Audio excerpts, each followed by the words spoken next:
안녕하세요. 네, 한 주 동안 잘 지내셨어요? 네, 아직은 아마 공부하시기 편하시죠? 재밌고. 네, 조금 있으면 힘들 수 있어도 참아야 됩니다. 힘든 거는 이제 몇 바퀴 돌고 나면 다 아는 걸 참고 듣는 게 진짜 힘들어요. 모르는 거 듣는 건 오히려 행복해요. 다 알고 있어도 끝까지 시험 보는 날까지 참고 들어야 됩니다. 자, 오늘 60페이지 등록의 결격 사유입니다. 등록 절차, 그 다음에 결격 사유입니다. 자, 먼저 등록 절차를 보겠습니다. 등록 절차. 등록 절차가 되겠는데, 먼저 우리 중개제도의 변천 과정을 보면 1961년도 소개영업법에서는 신고제였습니다. 그러다가 1983년 12월 30일 부동산 중개업법이 제정되면서 허가제를 시행하다가 그 다음에 1999년 7월 1일부터 등록제를 채택해서 지금도 계속 등록제를 시행하고 있습니다. 이 날짜가 언제부터 시행되는지 이런 거 시험에 안 나옵니다. 예, 어쨌든 지금 등록제를 시행한다는 것. 그러면 지금 등록제와 종전허가제가 다른 점은 종전허가는 허가를 내줄 수도 있고 허가를 안 내줄 수도 있고 재량권이 있는 것을 허가라고 합니다.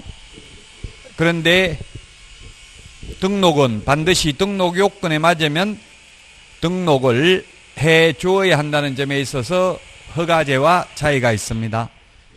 그럼 신고제는 뭐냐면 신고제도 역시 마찬가지로 지금 등록제와 마찬가지로 적법 요건만 갖추면 반드시 신고를 해 주어야 하는 점에서는 등록제와 똑같습니다. 그런데 지금 등록제와 다른 점은 등록은 전문 자격을 다 취득해야 됩니다. 그런데 신고는 자격증이 필요 없죠.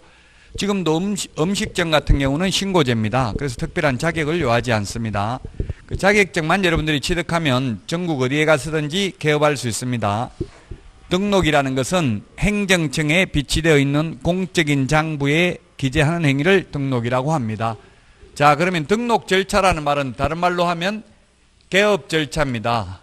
왜냐하면 등록을 한 자를 개업 공인중개사라고 했기 때문에 등록 절차란 개업 절차를 말하는 것이다. 자, 그러면 개업을 하려면 무조건 공인중개사법상은 공인중개사 자격을 취득해야 됩니다. 자격을 취득하지 않고는 변호사도 등록할 수 없다. 이런 게 시험에 출제됐습니다. 판례가 있습니다. 변호사라 하더라도 반드시 공인중개사 자격증을 취득해야 등록할 수 있다. 어느 누구도 자격을 취득하지 않고는 공인중개사법상 등록할 수 있는 방법이 없습니다. 만약 그런 방법이 있다면 돈 1억만 주면 등록할 수 있다고 하면 차라리 돈 내고 하는 게 편할 수도 있어요. 공부하는 것보다. 근데 없다고요. 무조건 자격을 취득해야 됩니다. 개업하려면, 등록하려면. 자, 자격을 취득하고 그 다음에 실무교육이라는 것을 받아야 됩니다. 등록 신청일 전 1년 이내에 시도지사가 실시하는 실무교육을 받아야 됩니다. 옛날에는 사전교육이라고 불렀습니다. 사전교육. 미리 받는다라고 해서 사전교육이었는데 지금은 실무교육이라고 부릅니다. 그 다음에 건축물 대장에 기재되어 있는 사무소 사용권을 확보해야 됩니다. 소유권 확보가 아니라 사용권을 확보해야 됩니다. 자, 그러고 나서 등록 신청을 합니다. 등록 신청을 하는데 등록 신청은 등록관청에 합니다. 등록관청은 주소지가 아닌 사무소, 소재지, 시장, 군수, 구청장이고 이때 시장의 경우 구가 설치되지 아니한 시의 시장의 하나입니다. 구가 설치되어 있으면 구청장이 등록관청입니다. 그래서 예를 들면 수원시 영통구면 수원시장이 아니라 영통구청장이 등록관청이 되겠습니다. 등록 신청을 하면 7일 이내에 등록 처분 및 통지를 해줍니다. 등록 처분 및 통지를 해줍니다. 통지받고 나서 곧바로 업무를 할 수 있는 게 아니라 등록증을 교부받아야 됩니다. 등록증을 교부받아야 되고 등록증을 교부받고 나면은 업무를 개시할 수 있습니다. 이 등록 처분일로부터 업무 개시는 3개월 이내에 해야 되고요. 그 다음에 이때 손해배상을 보장하기 위한 보정 설정을 하여야 합니다. 그리고 인장 등록은 등록 신청하면서 해도 되고 업무 개시 전에 인장 등록을 해도 됩니다. 그러나 인장 등록이나 보정 설정 모두 업무 개시 전에 한다라고 하면 맞는 말인데 다만 구체적으로 본다면 등록증 교부 전 업무 개시 전이지 등록증 받고 나서 업무 개시 전에 할 수 있는 건 아닙니다. 왜냐하면 등록증에 등록된 도장을 찍어야 되기 때문에. 그 다음에 보정 설정도 역시 마찬가지입니다. 법 제30조에는 업무 개시 전이라고 되어 있지만 시행규칙 제5조 1항에 보면 등록증 교부 전에 보정 설정 여부를 확인하고 지체 없이 등록증을 교부하여야 한다라고 되어 있습니다. 지체 없이. 등록증 교부는 지체 없이 교부합니다. 지체 없이. 등록 처분 통지는 7일 이내고요. 자, 그래서 등록 절차, 계략적인 등록 절차를 받습니다. 자격증 취득에서부터 업무 개시할 때까지의 등록 절차입니다. 자, 그러면 60페이지 개인 및 법인인 개업공개사 공통으로 등록 기준인데 등록 기준은 두 가지입니다. 양가로 2번 등록 기준 여기 적어놓은 거 이 두 가지입니다. 실무 교육 받는 거하고 사무소 확보 이 두 가지가 시행령 13조의 등록 기준으로 규정되어 있고요. 우리 책에는 자격취득도 있는데 이 자격취득은 사전 요건이고 시행령 13조 여러분들이 법제처 국가법령정보센터 스마트폰 어플 다운받은 거 시행령 13조를 검색해 보시면 등록 기준 이 두 가지로 되어 있습니다. 그 다음에 이제 법인의 등록 기준이 중요하다고 했죠. 법인의 등록 기준. 그래서 61페이지, 62페이지까지 사실상 두 가지고요. 그 다음에 이제 62페이지 법인의 등록 기준 2번 법인의 등록 기준 이거 발표하십시오. 이게 중요합니다. 62페이지 맨 밑에 법인의 등록 기준 우리 핵심 비교 정리 프린터는 3번에 있나요? 법인의 등록 기준 3번에 있습니까? 예, 3번에 법인의 등록 기준 이게 중요합니다. 법인의 등록 기준 법인의 등록 기준이 중요하다. 법인이 아닌 개인 등록 기준은 중요하지 않는 이유가 두 가지밖에 없다고 했잖아요. 실무 교육하고 그 다음에 사무소 확보 두 가지니까 오지선다용을 낼 수가 없습니다. 근데 법인의 등록 기준은 5가지이기 때문에 시험에 거의 95% 이상 출제 확률이 있습니다. 자, 이 법인의 등록 기준은 다른 법률의 규정에 의해서 중개업을 영위할 수 있는 이른바 특수법인은 법인의 등록 기준을 적용하지 않습니다. 특수법인이 구체적으로 어떤 것이 있는지 시험에 거의 안 나오는데요. 왜냐하면 현실적으로 특수법인이 중개업을 하는 경우가 거의 없습니다. 근데 특수법인은 뭐 그냥 참고로 말씀드리겠습니다. 농업협동조합법에 의한 지역농협, 그 다음에 산업집적 활성화 및 공장 설립에 관한 법률에 의한 산업단지 관리기관, 산림조합법에 의한 지역산림조합, 한국자산관리공사법에 의한 한국자산관리공사 등이 있습니다. 제가 아까 무조건 자격증 취득해야 된다고 했는데 특수법인은 자격증 취득 안 해도 됩니다. 우리 공인중개사법 적용받는 게 아니라 특별법이니까. 그래서 지역농협은 자격증 없이도 조합원을 대상으로 농지 매매 교환 임대차 중개를 할 수 있습니다. 그러나 현실적으로 특수법인이 중개업을 지금 하지 않고 있기 때문에 특수법인이 무슨 일을 하는지는 시험에 잘 안 나오고요. 다만 우리 그 핵심 비교정리 프린트 3번에 특수법인은 메뉴에 적어놨죠. 등록 기준을 적용하지 아니하며 분사무소 책임자가 공인중개사이어야 한다는 규정을 적용하지 않는다. 이 두 개만 기억하시면 되겠습니다. 자, 그러면 이 법인은 첫 번째 상법상 회사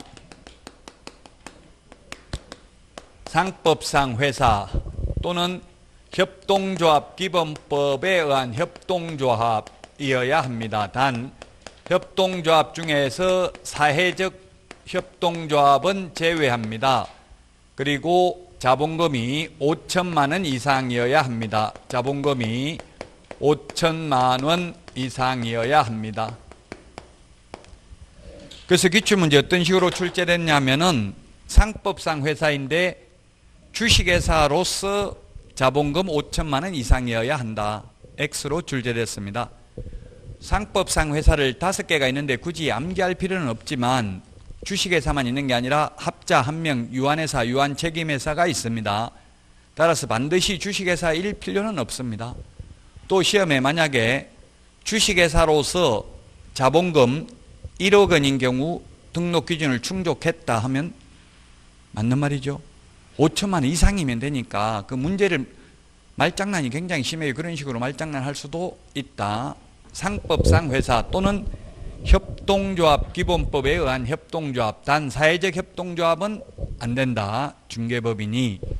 자본금은 2억 원이 아니라 5천만 원입니다. 보정 설정 금액은 뒤에 가면 법인은 2억 원이거든요.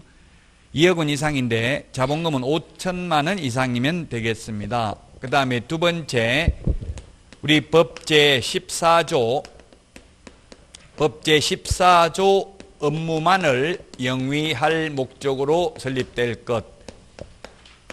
법제 14조 업무만을 영위할 목적으로 설립되어야 합니다.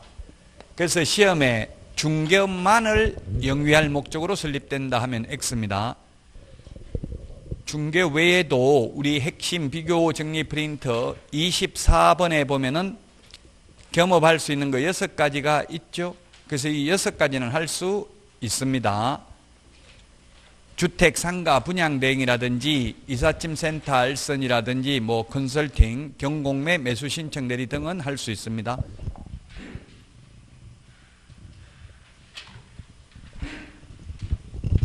법인이 겸업할 수 있는 것은 사실상 돈 안 되는 것만 겸업할 수 있어요. 돈 되는 것은 못하도록 하고 있어요. 법인은. 그 이유는 뭐냐면 외국 대형 법인의 우리나라 진출을 막기 위한, 즉 골목 상권을 보호하기 위한 취지라고요. 이런 규정을 둔 이유가. 자, 그 다음에 세 번째, 대표자는 공인중개사이어야 하며, 대표자가 공인중개사이어야 한다는 말도 이게 외국 법인을 견제하기 위한 수단입니다. 외국 회사가 우리나라에 들어오면 자기 나라 사람을 대표이사로 선임하려고 할 거 아니에요. 그런데 자격증이 없으면 대표이사가 될 수 없다고요. 그래서 외국 법인이 우리나라에 지금 못 들어오고 있어요. 큰 회사가. 대표자는 공인중개사이어야 하며, 대표자를 포함하는 게 아니라 제외입니다. 제외한, 대표자를 제외한 임원 또는 사원의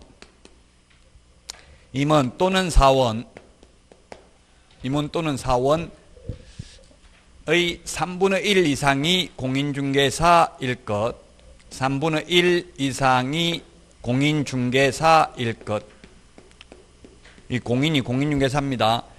자, 그래서 대표자가 공인중개사여야 한다. 이것도 외국 법인 견제하는 거고요. 그 다음에 대표자 포함하는 게 아니라 제외입니다. 제외. 그 다음에 임원 또는 사원이라고 했는데 임원하고 사원 중에서 누가 더 높아요? 똑같습니다. 공인중개사법에서는. 여기서 임원은 주식회사 임원을 말하고 사원은 한명합자회사의 무한책임사원을 말해요. 여기서는 아무 말이 없어도 앞에 다 나와 있기 때문에. 그래서 우리 공인중개사법상은 임원, 사원이 같은 사람이라고요. 임원 밑에 근무하는 주식회사 평사원을 말하는 게 아니라 한명합자회사의 무한책임사원을 말한다. 자, 그 다음에 3분의 1이라는 숫자가 나왔는데 우리 핵심 비교 정리 프린트 56번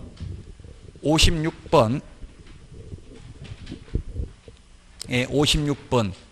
그 인터넷 듣는 분들은 자료 어디 있느냐 이런 거 묻는 분이 있던데 다 그 강 밑에 맨 밑에 보면 바로 가기를 클릭할 수 있고 기초 자료실 이런 데 보면 있습니다. 자료는 뭐 인터넷 듣는 분들에게도 다 똑같이 배포는 합니다. 자, 어쨌든 3분의 1이라는 숫자가 그 프린트 56번에 있죠. 3분의 1, 예, 56번에 보면 있습니다. 56번에. 그래서 2분의 1, 3분의 1, 5분의 1, 10분의 1 분수 다 정리를 해놨어요. 이 두 장 프린트만 다 기억하면 80점 받는다고 했어요. 이달에 당장 기억해야 되는 게 아니라 1년 동안 하면 돼. 1년 동안 계속 반복해서 보면 나중에는 알 수가 있을 것입니다. 그래서 시험장에 들어갈 때는 이 두 장만 가져가면 돼. 다른 책 다 버리고요. 시험장에 들어갈 때는. 그 대신에 이걸 지금 두 장 읽어보면 무슨 말인지 모르는 게 많아요. 각 줄을 달아놔야 돼요. 계속 무슨 뜻인지를 봐두어야 합니다. 자, 그러면 왜 이런 규정을 만들었냐. 옛날에는 과반수였는데 3분의 1로 바뀌었어요. 그러면 이제 공인중개사가 더 적어도 되죠. 3분의 1로 바뀌었으니까. 그 취지는 감정평가사, 변호사, 법무사, 공인회계사 등 관계 전문가를 영입하여 국민들에게 서비스질을 향상시키기 위해서 이렇게 공인중개사 숫자를 더 줄였다고요. 자격증 안 따도 다른 변호사 자격증이 있어도 된다 이 말입니다. 3분의 2는. 자, 그래서 이런 것도 시험에 출제됐죠. 총 대표자를 제외한 임원이 7명이다. 그럼 대표이사 1명이 있고 나머지 7명이 있다. 이 중에 공인중개사가 2명 이상이면 된다. X로 출제됐어요. 3명 이상 해야 되죠. 3분의 1 이상이니까 6명에 3분의 1이 2명이니까 7명이면 아마 2.333명이니까 사람을 2.3으로 대가리를 쪼갤 수 있는 건 아니잖아요. 그러면 3명 돼야 되겠죠. 이런 게 출제됐어요. 이게 소위 사례형 문제입니다. 사례 중심 문제입니다. 이런 것도 출제됐다. 자, 그 다음에 대표자를 포함한 모든 임원, 대표자를 포함한 모든 임원 전원 및 분사무소 책임자가 실무교육을 받아야 된다. 실무교육을 받아야 됩니다. 모든 임원 전원 및 분사무소 책임자가 실무교육을 받아야 된다. 그래서 시험에 중개업을 담당하는 임원만 받으면 된다. 또 임원의 3분의 1 이상만 실무교육 받으면 된다. X로 출제됐어요. 실무교육은 전부 다 받아야 됩니다. 중개업을 담당하지 않는 임원도 받아야 됩니다. 예를 들면 상인 감사는 중개업을 직접 담당하지는 않잖아요. 그래도 받아야 된다. 모든 임원이 전부 다 받아야 됩니다. 자, 그 다음에 건축물 대장에 기재되어 있는 사무소를 확보해야 됩니다. 건축물 대장에 기재되어 있어야 됩니다. 사무소 확보. 건축물 대장에 기재되어 있어야 하므로 무허가 건축물은 안 됩니다. 무허가 건축물은 건축물 대장이 없습니다. 미등기 건물은 될 수도 있습니다. 건축물 대장이 있다면 건축물 대장부터 먼저 만들어서 등기 사항증명서를 만들죠. 등기부를 만들죠. 그래서 건축물 대장이 있다면 미등기 건물도 가능할 수도 있습니다. 물론 또 건축물 대장에 기재되기 전이라도 사용승인, 사용검사, 준공검사, 준공인가 받은 건축물은 가능합니다. 아파트 단지 내 상가 사용검사 받고도 건축물 대장 만들려면 2달 정도 걸린답니다. 그런 경우는 건축물 대장이 없어도 가능할 수 있습니다. 중개사무소는 면적 제한은 없습니다. 면적 제한 없고요. 그 다음에 소유권 확보가 아니라 사용권만 확보하면 됩니다. 사용권만 확보하면 된다. 자, 그래서 이 법인의 등록 기준이 중요합니다. 법인의 등록 기준. 지금 63페이지까지 다 했고요. 그 다음에 64페이지 다른 법률의 규정에서 중개업을 영위할 수 있는 이른바 특수법인은 제가 앞에서 말씀드렸지만 그냥 등록 기준 적용하지 않고 분사무소 책임자가 공인중개사 이어야 한다는 규정을 특수법인은 적용되지 않는다. 이것만 기억하면 되겠습니다.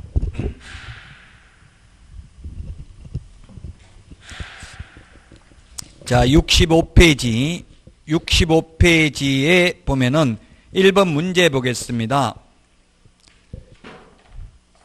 아직 이건 하지 않았네요. 아직 하나, 소속 공인중개사 아직 바로 뒤에 나오니까 뒤에 보고 하겠습니다.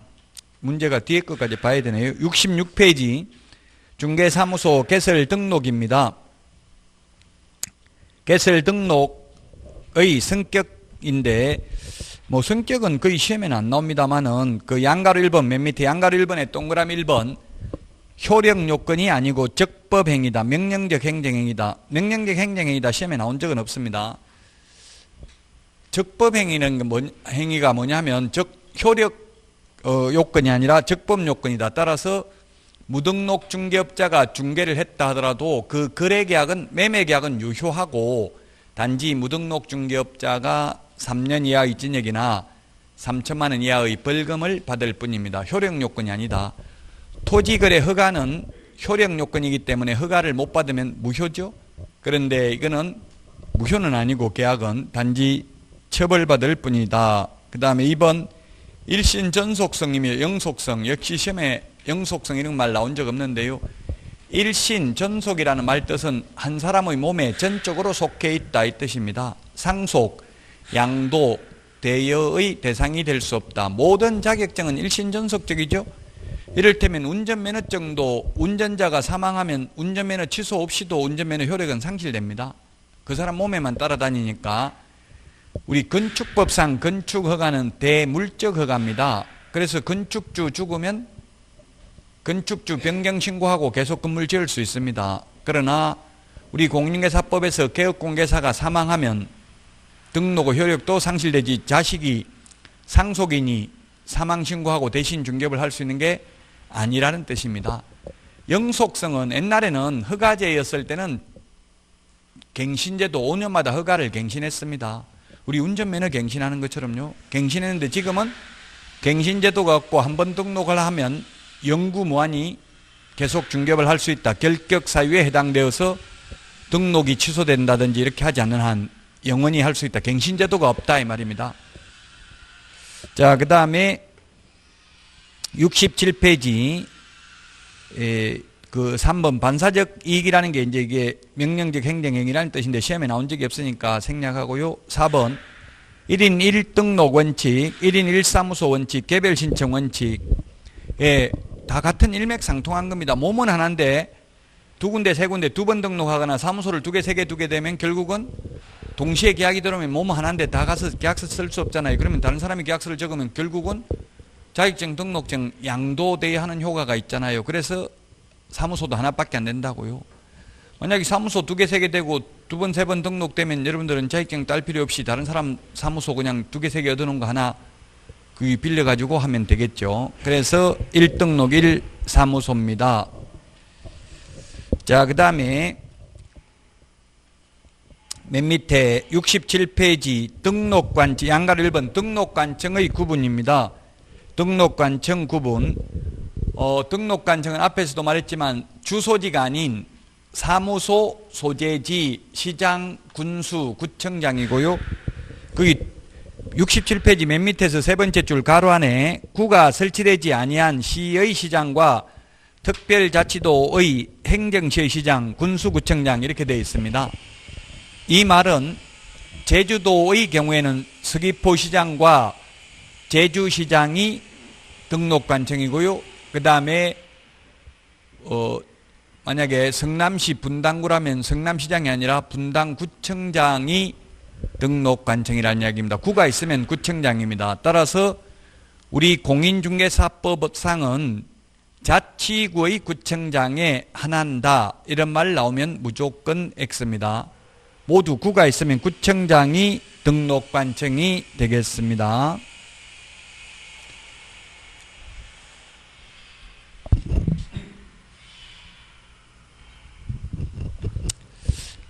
지금 뭐 시끄러운데 이게 공사해가지고 시끄러워서 힘들 텐데 이게 참아야 돼. 실제 시험장에 가서도 별의별 사람이 다 있어요. 뭐 다리 떨고 있는 사람도 있고 욕하는 사람도 있고 뭐 침 뱉고 이런 사람도 있고 그 연세 드신 분들은 욕하고 이렇게 하더라고요. 뭐 그 발장 끼고 있고 저도 어제 일요일 날 그 열린사이버대학교에서 연수교육을 했는데 현업에 있는 분들 70 넘고 이렇게 연세 드신 분들 오니까 진짜 힘들더라고 강의하기. 그냥 발장 딱 끼고 계속 말해도 듣지도 않고 뭐 현업 아무것도 모르는 소리 하지 말라 현업에서는 그리 안 한다 하고 말도 듣지도 않고 옛날에 지금 뭐 국토해양부 이렇게 하더라고. 국토해양부가 지금 국토교통부로 바뀐 지 노무현 정부 때부터 이미 10년도 넘어도 지금 국토해양부 이렇게 하고 국토교통부로 바뀌었다 해도 말 듣지도 않고 이 변화하지 않으면 죽습니다. 움직이지 않으면 죽습니다. 모든 건 그는 그냥 항상성이 유지되는 건 죽음으로써 항상성이 유지되는 게 계속 움직여야 돼. 변화를 해야 된다고 끊임없이. 그러니까 중개업을 하더라도 그렇게 변화하지 않고 옛날 방식대로 이제 이렇게 하면 손님들이 많이 안 올 가능성이 많죠. 망할 가능성이 많아요. 계속 끊임없이 변화를 해야 됩니다. 그래서 모든 환경은 다 극복해야 돼. 지금 이렇게 시끄럽고 해도 극복해야 돼.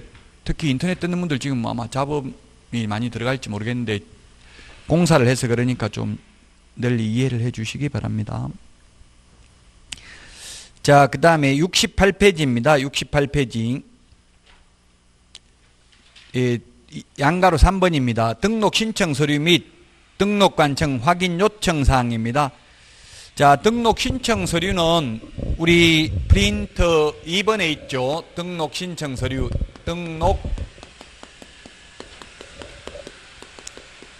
등록 신청 서류가 있는데요. 핵심 비교 정리 프린터는 2번에 있다고요. 우리 교과서는 지금 68페이지를 하고 있고요. 옛날에는 자격증 사본을 제출했었습니다. 옛날에는 자격증 사본. 지금은 자격증 사본은 제출하지 않습니다. 왜냐하면 위조된 자격증을 가지고 등록했다가 적발된 사례가 있었습니다. 그래서 지금은 자격증 교부대장은 전자적 처리가 불가능한 특별한 사유가 있는 경우는 제외하고 전자적 처리가 가능한 방법으로 작성 관리하여야 한다. 이런 규정이 있습니다. 따라서 전산화되어 있기 때문에 제가 등록 신청하면서 제 주민등록번호를 공무원이 입력하니까 아예 다 자격증 딴 날짜 이게 다 뜨더라고요. 컴퓨터에. 저는 2번 자격증 땄는데 그게 다 뜨더라고요. 깜짝 놀랐어요. 그래서 이제 법조문에는 뭐라고 되어 있냐면 자격증 사본은 제출하지 않고 등록관청이 시도지사에게 자격 확인을 요청하여야 한다. 이렇게 되어 있어요. 그 요청하여야 한다고 되어 있지만 사실상은 인터넷 다 뜨더라고요. 그 요청하면 시도지사가 이 사람 자격증 맞다 이게 알려준다는 이야기죠. 근데 인터넷 다 뜨니까 사실은 물어보지도 않아요. 시도에. 근데 시험에 나오면 인터넷 다 뜬다 이런 말 안 나오고 그냥 시도지사에게 자격 확인을 요청하여야 한다 이렇게 돼 있어요. 그 제출은 안 한다고요.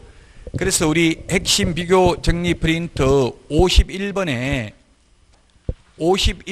보면 제출하는 서류가 있는데 1번부터 3번까지는 자격증 제출 안 한다고 돼 있죠.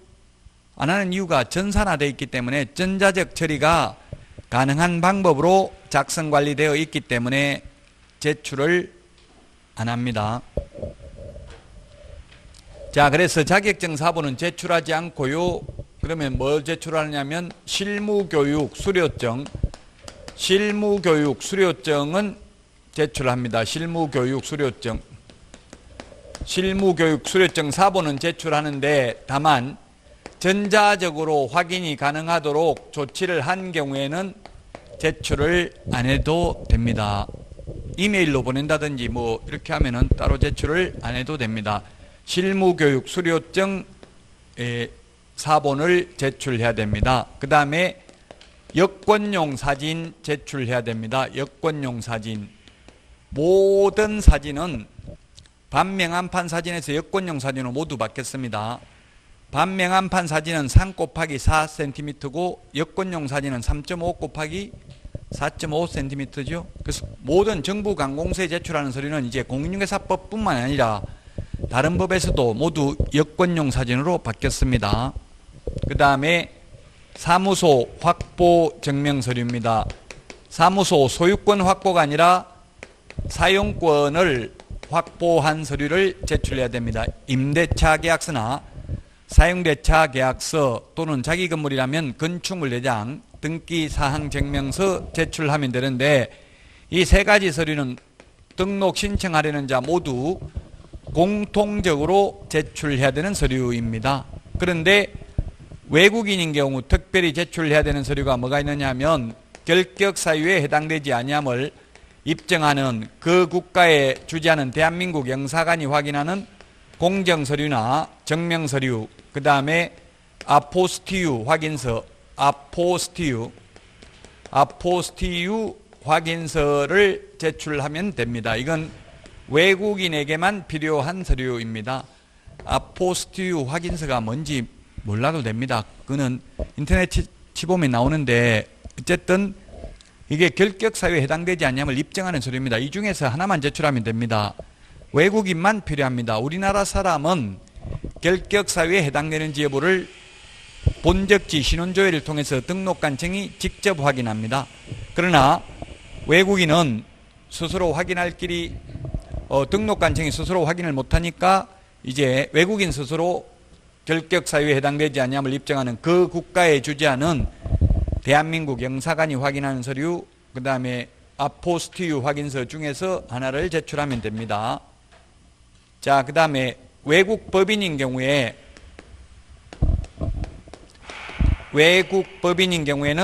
상법 614조 규정에 의해서 영업소 등기를 증명하는 서류입니다. 영업소 등기 증명 서류입니다. 상법 614조는 우리 시험 범위가 아니죠. 그래서 상법 614조가 뭐가 있는지 사실 몰라도 됩니다. 상법은 시험 범위가 아니잖아요. 그래서 영업소 등기 증명 서류를 제출해야 되는데 이것은 외국 법인에게만 필요한 서류입니다. 외국 법인에게만 필요한 서류이다.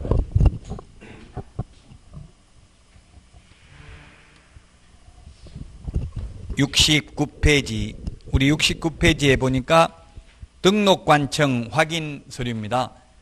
민원이 제출하는 게 아니라 등록관청이 직접 확인해야 되는 게 뭐가 있느냐면은 법인 등기 사항 증명서 밑줄 치시고요. 그 다음에 건축물 대장 밑줄 치십시오. 왜 그렇게 했어요? 법인 등기 사항 증명서는 인터넷으로 다 발급이 가능하잖아요. 그래서 인터넷으로 확인하면 되고, 건축물 대장은 등록관청 시군구에 보관하고 있잖아요, 자기들이.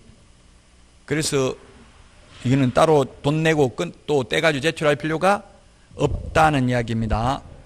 그리고 자격증 사본도 제출하지 않는다고 했습니다. 70페이지입니다. 70페이지에 보니까 메뉴의 제목에 중개사무소 개설 등록 신청서, 그 다음에 개업공개사 인장 등록 신고서입니다. 이 말은 이게 칠판에 그려놨지만 등록 신청할 때 인장 등록을 할 수도 있다는 이야기입니다. 별도로 나중에 인장 등록 신고서에 의해서 할 수도 있고, 등록 신청하면서 하는 건 그냥 이게 이 서식에 오른쪽 맨 밑에 등록 인장인 돼 있잖아요. 여기에 도장 찍어서 제출하면 이게 인장 등록입니다. 예, 그래서 등록 신청서하고 같이 되어 있는 경우도 있고, 별도의 인장 등록 신고서에 의해서 인장 등록할 수도 있다. 그 다음에 오른쪽 메뉴에 7일, 처리기간 7일 적어놓어서 여기 7일이라고 있잖아요. 처리기간 7일 동그라미 해놓으시고요. 그 다음에 그 서식 좀 밑에 세 번째 보니까 종별이 나와 있죠. 종별이 몇 개입니까? 2가지죠. 즉 중개인은 없습니다. 즉 중개인은 신규 등록이 불가능하다는 이야기입니다. 법인하고 공인중개사만 있잖아요, 종별이.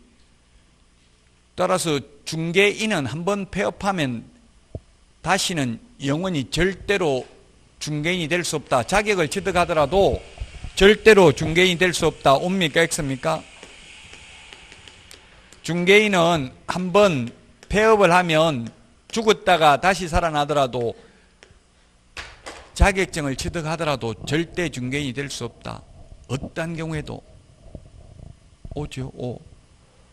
예, 중개인은 기득권만 인정하는 거예요. 물론 자격은 취득할 수 있습니다. 자격 취득하면 공인중개사, 자격 취득해서 개업하면 공인중개사인 개업공개사는 될 수 있지만 중개인은 될 수 없습니다. 중개인은 그래서 숫자가 줄어드는 길밖에 없습니다. 절대로 늘어날 수는 없습니다. 새로 등록할 수는 없기 때문에 70페이지 종별에 나와 있지 않다고요. 중개인은 2개밖에 없어요. 그래서 그리고 70페이지 맨 밑에 그 담당 공무원 확인사항 좀 전에 말했죠. 담당 공무원 확인사항이고 이게 등기사항 증명서와 그 다음에 건축물 대장은 제출하는 서류가 아니다. 자격증 사본도 제출하지 않는다고 했죠. 자, 그 다음에 71페이지 등록 신청자입니다. 등록 신청자. 중개사무소를 신규로 개설되고 등록을 하고자 하는 자나 개설하려는 공인중개사 또는 법인입니다. 공인중개사 또는 법인입니다. 즉 소속공개사는 안 됩니다. 거기 양가로 5번에 보니까 소속공개사는 안 된다고 되어 있죠. 소속공개사는 제외한다 이렇게 되어 있습니다. 가로 안에 법조문에는 보면 소속공개사는 개업을 못한다고요.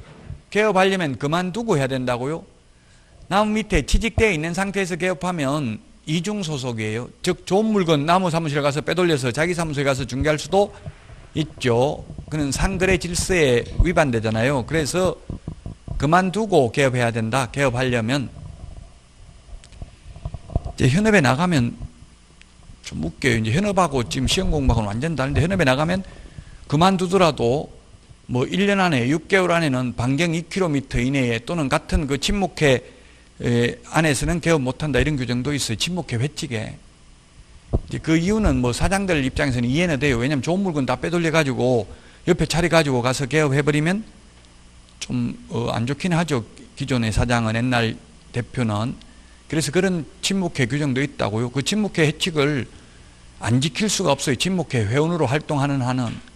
어떤 경우는 심지어 친목회 회원이 아닌 비회원하고 눈만 마주쳐도 50만 원 벌금 내야 된다 이런 규정도 있더라고요.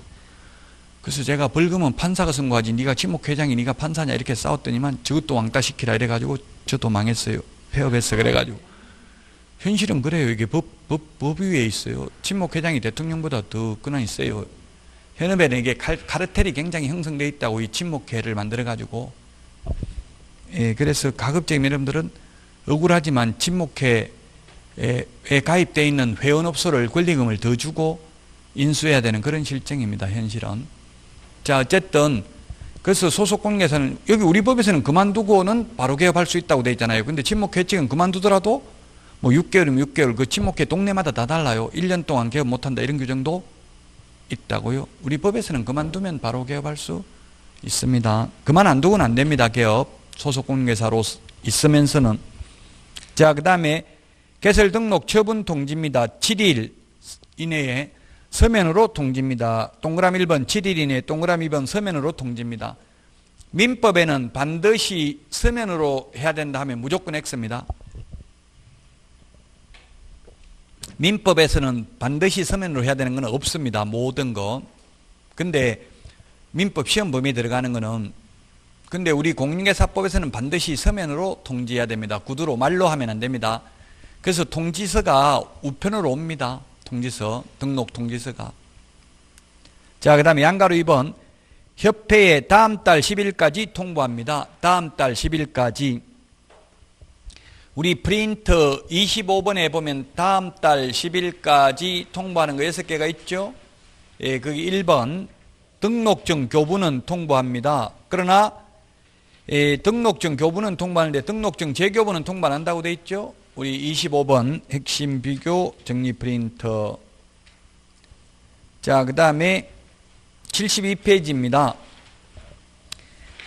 문제 밑에 보니까 업무보정 설정 신고 및 등록증 교부인데요. 여기 적어놨잖아요. 업무보정, 보정 설정 여부를 확인한 후 지체 없이 등록증을 교부해야 된다고요. 7일 이내 교부가 아니고요. 등록 처분 통지는 7일 이내, 등록증 교부는 지체 없이 보정 설정 여부를 확인하고 지체 없이 교부해야 됩니다.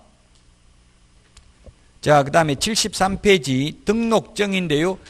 등록증 사진 여권용 사진이죠. 모든 사진은 여권용 사진이다. 반명한판 사진이 아니고요. 자, 그 다음에 그 종별을 보니까 3개죠. 앞에 등록신청서 종별은 2가지였잖아요. 근데 등록증에는 법 7638호 부칙 제6조 2항에 따른 개업공개사, 이걸 소위 중개인이라고 불렀습니다. 우리는. 즉 중개인은 등록증이 있다 없다? 있다고요. 있으니까 이 등록증 서식에 있잖아요. 등록증은 있지만 등록 신청은 못한다. 이게 시험에 나왔어요. 그래서 자꾸 강조하는 거예요. 예, 등록증에는 기재되어 있지만 등록 신청서에는 기재되어 있지 않다. 중개인이. 밑에 등록인장인 이렇게 찍혀져 있잖아요. 그래서 제가 이렇게 설명을 했어요. 시중에 있는 유명 출판사 책은 인장 등록을 등록증 받고 나서 업무 개시 전에 이때 인장 등록하는 것처럼 적어놨더라고요. 그건 아니란 이야기예요. 왜? 이 등록증에 지금 서식을 보니까 73페이지 시행규칙 별지 6호 서식에 보니까 그 도장을 찍어야 되잖아요. 그 포괄적으로 보면 업무 개시 전은 맞는데 그냥 업무 개시 전에 인장 등록한다 이 말은 맞지만 등록증 받고 나서 업무 개시 전에 해도 된다. 이건 X라고요. 포괄적으로는 업무 개시 전이지만 구체적으로 본다면 등록증 교부 전 업무 개시 전이에요. 인장 등록을 해야 등록증을 내줍니다. 등록된 도장을 이 73페이지에 있는 등록증에다 찍어야 되기 때문에 그렇습니다. 인장 등록을 현업에 있는 분은 제가 현업에서는 보니까 도장을 인장 등록을 3개를 했더라고. 3개를. 하나를 등록하고 똑같은 도장을 3개를 만들어 다니더라고. 요즘은 컴퓨터로 도장 파면 똑같이 해주거든요. 사람 손으로 파면 다 다르지만 컴퓨터로 그냥 하면 똑같아요. 그 3개를 똑같은 도장을 만드는 거예요. 그래서 하나 인장 등록해놓고 도장을 3개 사무소에 하나 놔놓고 차에 하나 놔놓고 집에다 하나 놔놓고 이렇게 해서 뭐 꼭 중개사무소 안에서 계약서를 쓰라는 말은 법은 없잖아요. 그 집에서 갑자기 누가 하자면 거기서 도장 찍고 계약하는 거고 또 차 안에 있다가 어디 뭐 분양권 같은 거 어디 그 분양권은 모델하우스 같은데 거기서 바로 계약서 쓸 수도 있기 때문에 그렇게 해가 다니는 사람도 있더라고요. 시험에는 그렇게 하면 된다 안 된다 이런 말 없어요. 근데 현실적으로는 도장이 똑같으니까 컴퓨터로 파면 똑같잖아요. 그러니까 뭐 그거는 위반이라고 보기 좀 어려워요. 현실적으로 도장 찍어놓으면 그게 똑같은 도장이니까 계약서 그렇게 많이 쓰려면 도장 여러 개 파놔도 상관이 없다는 이야기. 그럼 뭐 분실해도 분실 신고 안 해도 되겠죠.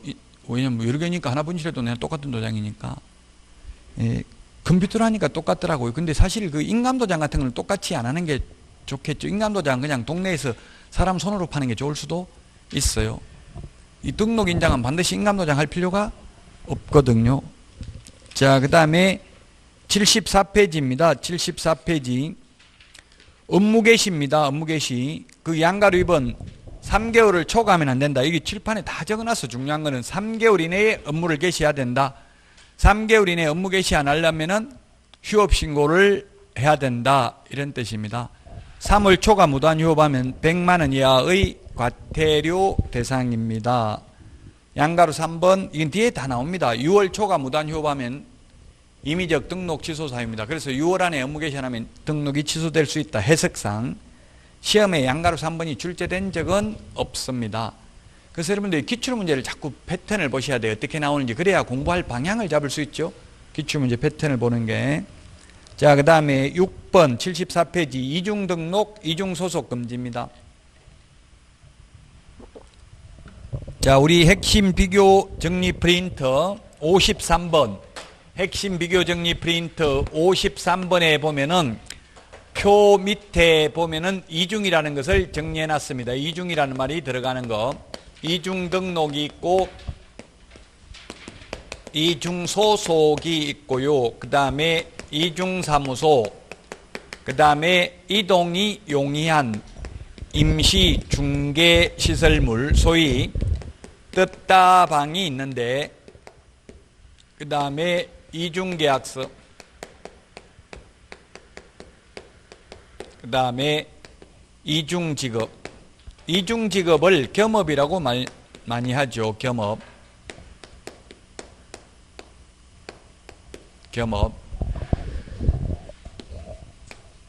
자, 이중등록, 이중소속을 하게 되면 개업공인중개사는 절대적 등록 취소 사유고요. 소속공인중개사가 이중소속을 하면 자격정지 사유고요. 이게 뒤에 계속 나오니까 지금 무슨 말인지 몰라도 들어놓으면 돼요. 자격정지 사유는 뒤에 또 나옵니다. 자격정지 기간 중에 업무를 하면 자격 취소됩니다. 자격정지 기간 중에 또 업무를 하면 우리 업무정지 기간 중에 업무하면 등록 취소되잖아요. 그래서 자격정지 기간 중에 업무하면 자격 취소된다. 이중사무소, 임시중개시설물은 처벌 규정이 똑같고요. 개업 공인중개사는 임의적 등록 취소 사유고요. 소속 공인중개사의 경우 자격 정지 사유에 해당이 됩니다. 자, 그 다음에 겸업은 개인인 경우에는 탑법에서 규제하지 않는 한 겸업할 수 있습니다. 뭐든지. 담배도 팔아도 되고요. 중개사무소 껌을 팔아도 됩니다. 커피 팔아도 됩니다. 저한테 수업 들어서 합격하셔가지고 지금 구미 KTX, 구미 김천 KTX 역에서 역사 있는 데서 커피 사무소를 크게 얻어가지고 반은 커피숍하고 반은 중개사무소 하고 있어요. 그래서 커피숍, 손님 오면 커피숍에 그냥 커피 공짜로 주고 이렇게 하나 봐요.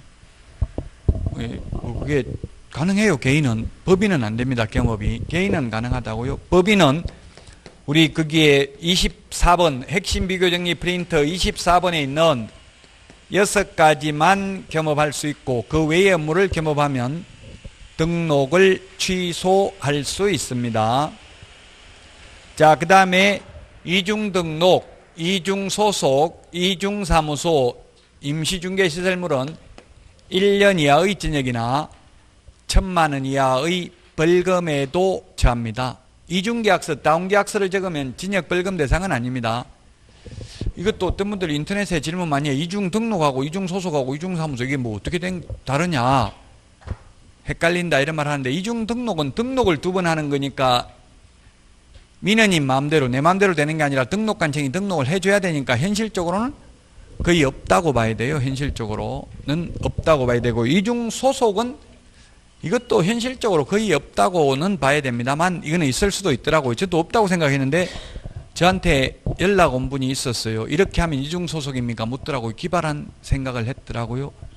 그게 뭐냐면 남자친구였는데 나는 2년 전에 합격했대. 근데 여친도 이번에 합격했대요. 일을 가르쳐주고 싶어서 자기 사무소는 실장한테 맡겨놓고 여친 사무소에 와서 실장 명함 새겨가지고 근무하다 적발되면 이중소속이냐고 묻더라고요. 될 수 있겠죠. 그럼 실장 도장을 실장이란 명함 파지 말고 그냥 일 가르쳐주면 안 되냐 이렇게 물으니까 손님이 오면 명함을 줘야지. 그냥 손님 오면 명함부터 거의 주고받거든요. 손님한테 명함을 줘야 되는데 그렇다고 다른 사무소 명함 주면서 거기서 뭐 하라고 설명할 수는 없기 때문에 실장이라고 명함을 새겨야 된다 하더라고요. 그러면 적발되면 이중소속이 될 우려가 있죠. 그렇게 된다면 또 뭐 극단적으로 예를 들어서 오전에는 A 사무소에 근무하고 오후에 B 사무소에 근무하면 이중소속이 될 수도 있어요. 현업에서는 그런 분들이 있어요. 실장 하다가 잘하다가 능력이 있으면 다 옆에 주변에 막 사장들이 서로 데려가려고 하고 이러면은 아예 출근 안 하고 집에서 물건만 여기저기 대주고 뭐 반반 나눠 먹게 하고 이런 사람도 그런 실장님들도 있어요. 간혹. 그렇게 하면 이제 그런 게 또 약간 이중소속이 될 우려는 있기는 합니다. 현실적으로는 뭐 거의 왜 소속관계사들이 도장도 안 찍고 하기 때문에 거의 적발하기가 어려워요. 현실은. 어쨌든 양다리 걸치는 게 이중소속이 양쪽에 동시에 근무하는 거 이게 이중소속이라고요. 이런 건 상거래 질서를 물랑케 하니까 못하도록 하는 거죠. 좋은 물건 빼돌려 가서 나무 사무소에서 중개하고 더 중개부수를 퍼센트를 높게 받고 이럴 가능성도 있잖아요. 물건 대주고 이렇게 하면. 그래서 이중소속도 안 된다. 이중사무소도 우리 동네에 이중사무소 하는 사람 보기는 했어요. 여자분이 중개업을 잘해. 여기는 또 여자분이 먼저 자격증 따서 3년 먼저 같이 공부해가지고 남자는 3년 후에 사수만에 땄고요. 그렇게 했는데 이제 남자분이 약간 자격지심이 있어요. 남자는 뭐 석상가 졸업했다더라고. 여자분은 고등학교 나오고요. 그러니까 뭐 자격증 따면 다가 이렇게 맨날 자꾸 묻지도 않는데 이렇게 말하는 사람은 자격지심이 있어서 그렇거든요. 그 여자분이 손님 오면은 커피도 잘 타주고 어머나 사장님 하고 오늘 뭐 날씨 하고 너무 친절하게 잘해. 그러니까 저 인간이 집구석에서는 커피 한 잔 안 타주더만 남은 남자한테는 잘하네. 이렇게 하고 자꾸 잔소리만 하니까 나오지 말라 제발 다른 데 가 있어라 이러니까 나 나오지 말라고 무슨 짓거리 하려고 그러냐 하면 더 나오는 거예요. 이게 골프 치러 가라 하고 이러니까. 그래서 할 수 없이 오피스텔 하나 얻어줬어요. 옆에 얻어주고 제발 여기서 친구들하고 고스톱이나 치고 오지 말라 이렇게 하니까 완전 고스톱 치는데 정신 나가지고 근데 그 사무실에다 프랑카드를 걸어놨더라고. 임대문이 오피스텔 임대문이 이렇게 적어놨어요. 아무것도 그냥 핸드폰 번호만 그래놓고 적어놨어요. 그 연락 오면 자기 와이프한테 처음에는 차 태워다 주고 이러더라고. 일단 나중에 고스톱 치는데 정신 팔려가지고 그냥 가세요 이러니까 가요 안 가요? 반 이상 안 가더라고요. 예, 그게 이중사무소가 될 소지가 있다고 사무소 간판은 안 달아놔도 임대문 이런 걸 적어놨기 때문에 물론 꼭 된다 안 된다 단정할 수는 없지만 이런 사례가 있을 수 있다는 이야기입니다. 이중사무소. 이중계약서는 계약서를 다운계약서, 업계약서 적는 겁니다. 이중직업은 아까 겸업이라고 했죠. 어쨌든 시험에 이중이라는 말 들어가는 거 반드시 한 문제, 한 개 지문 이상은 출제됩니다. 우리 책에는 지금 이중소속, 이중등록만 74페이지 있는데 제가 뒤에 것까지 다 같이 미리 본 겁니다. 자, 그 다음에 75페이지 등록증 분실 훼손 못 쓰게 된 경우 다시 재교부 받을 수 있다. 76페이지까지 모두 재교부 받을 수 있는데 77페이지에 보니까 수수료 내야 된다. 우리 핵심 비교 정리 프린터 52번에 보면 수수료 내는 걸 정리해 놨잖아요. 52번에 동그라미 3번에 있습니까? 52번에 동그라미 3번. 동그라미 3번부터 6번까지는 시군구 조례. 동그라미 1번, 2번은 시도 조례 이렇게 체크해 놨죠. 1번, 2번은 시도 조례라고요. 즉 응시수료와 자격증 재교부 수수료는 시도 조례, 3번부터 6번은 시군구 조례입니다. 따라서 성남시 분당구에 등록을 한다면 성남시 조례가 정하는 수수료를 내고 분당구청장한테 등록을 해야 됩니다. 즉 분당구는 조례가 없죠. 비자치구는 조례가 없습니다. 특별시, 광역시에 있는 구만 자치구입니다. 자, 그 다음에 77페이지 등록 효력 소멸입니다. 등록 효력 소멸이 있고요. 등록 효력이 소멸되고 나서 중개업을 하면 무등록 중개업자가 되겠습니다. 77, 78페이지까지를 다 보면 이 무등록 중개업자를 보겠습니다. 여기 무등록 중개업자까지 하고 쉬었다가 하겠습니다. 무등록 중개업입니다. 무등록 중개업은 첫 번째 태생적 무등록, 원초적 무등록이 있을 수 있습니다. 즉 아예 자격증도 취득하지 않고 등록도 하지 않고 중개업을 하면 무등록 중개업입니다. 그 다음에 남의 자격증을 빌려서 중개업을 하는 사람도 사실은 무등록 중개업입니다. 자기 자격증은 없잖아요. 남의 거 빌려 하는 사람도. 자, 그 다음에 빌려준 사람은 무등록 중개업이 아니죠. 빌려준 사람은 자기 자격증 등록증이 있기 때문에.